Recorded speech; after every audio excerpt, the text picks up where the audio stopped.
আমরা সংখ্যালঘু সম্প্রদায় যখন আপনাদের কারোর সাথে দেখা হয়, আমরা আপনাদেরকে হাত জোর করে বলি নমস্কার। আমরা যখন হাত জোর করে নমস্কার বলি, তখন আমরা আপনাদেরকে সম্মান জানাই। আমাদের হাত জোর করাটাকে আপনারা কিন্তু ভাববেন না আমরা দয়া ভিক্ষা চাইছি। বাংলাদেশ কিন্তু কারো একার সম্পত্তি না। এখানে ধর্ম বর্ণ নির্বিশেষে সকলের বেঁচে থাকার সমান অধিকার আছে। অথচ বারংবার সংখ্যালঘু সম্প্রদায়কে যেভাবে হেনমন্যতা করা হচ্ছে, হেনস্থা করা হচ্ছে, তারপরেও আপনারা বলবেন আমরা যেন নিজেদেরকে সংখ্যালঘু বলে দাবি না করি। তাহলে আমরা নিজেদেরকে কি বলে দাবি করব সেটা আপনারা আমাদেরকে বলে দিবেন। আপনাদেরকে আরো একবার বলছি, বাংলাদেশের সংখ্যালঘু সম্প্রদায় নিরাপদ ছিল না, এখনো নিরাপদ নাই।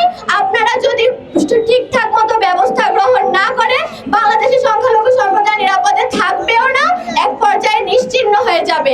আপনারা কি এটাই চাচ্ছেন? রামু থেকে শুরু হয়েছিল, এখন সেটা দীপুতে এসে ঠেকেছে। আপনারা আর কত দীপু মারা যাওয়ার পরে ধর্ম অবমাননার দোহাই দিয়ে এই সকল মবের নামে আমাদেরকে হেনস্থা করা, পুড়িয়ে মারাটা বন্ধ করবেন? এইটাকে একটা সভ্য জাতির দৃষ্টান্ত স্থাপন করছেন আপনারা, যেখানে একটা মানুষকে প্রকাশ্যে পুড়িয়ে মারা হয় এভাবে গাছে ঝুলিয়ে। আমরা তো এখন থেকে প্রত্যেক দিন দাবি করব প্রত্যেকটা ডিসি অফিস এবং জেলা প্রশাসক এবং পুলিশ সুপারদের কাছে একটা করে গাছ নিয়ে যাওয়ার জন্য, যাতে ওনাদের মনে থাকে যে এই গাছে যখন বড় হবে তখন সেখানে কোনো একটা সংখ্যালঘু সম্প্রদায়ের লাশ ঝুলবে, ওনারা যদি ঠিকঠাক মতো ব্যবস্থা গ্রহণ করতে না পারে।